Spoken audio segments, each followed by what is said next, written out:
Hi, the Torah portion for this Shabbat is called Toledote. Toledote means generations, and we've passed from Abraham and Sarah, they were the founding family of Judaism, and we've moved on to Isaac and Rebekah.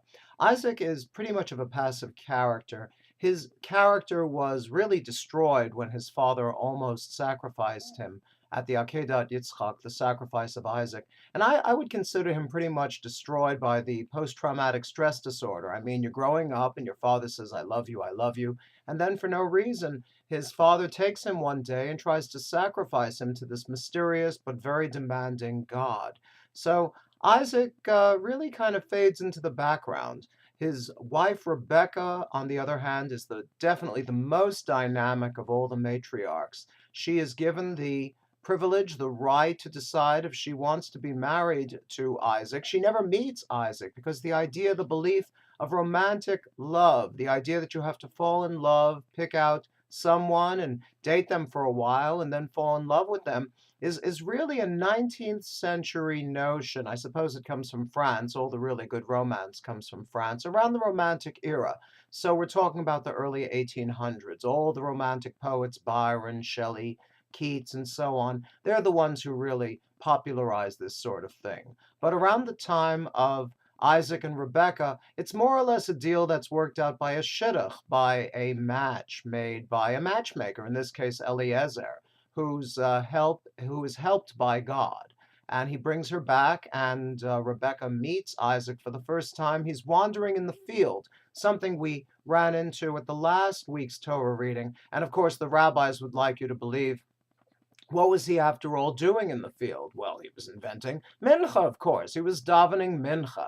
He was praying the afternoon service. That's a lovely traditional response. We find that in Rashi, and he's quoting a midrash. That is, he's quoting a legend.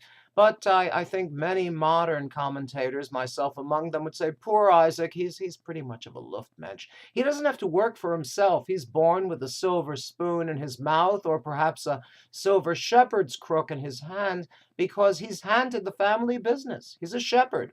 And Abraham at this point is very wealthy, very well off, 175 years old, got plenty of boodle tucked away in the bank or the money bags under the bed, whatever. And he gives the entire business to Isaac, lock, stock, and barrel, gets rid of that pesky Ishmael, kicks him out with his concubine wife, Hagar.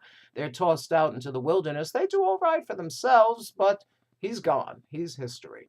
Anyway, so Isaac, the passive character, marries Rebecca, and Rebecca has an infertility problem, but they never refer to it as infertility. This is long before in vitro fertilization. In those days, all you've got really is going to God. And Rebecca does have some sort of prophetic powers of her own. She goes to God, and finally, God does grant her the right, the privilege of giving birth to the next generation. She is granted twins, but the twins struggle within her. She has pre-birth pangs, and in a very famous exchange or monologue, she says, if this is so, if I'm suffering so for these unborn children, why do I exist? She goes to consult with God, and God says, there are two great nations within you, and they will struggle when they are alive, but the older will serve the younger. That is highly significant right there.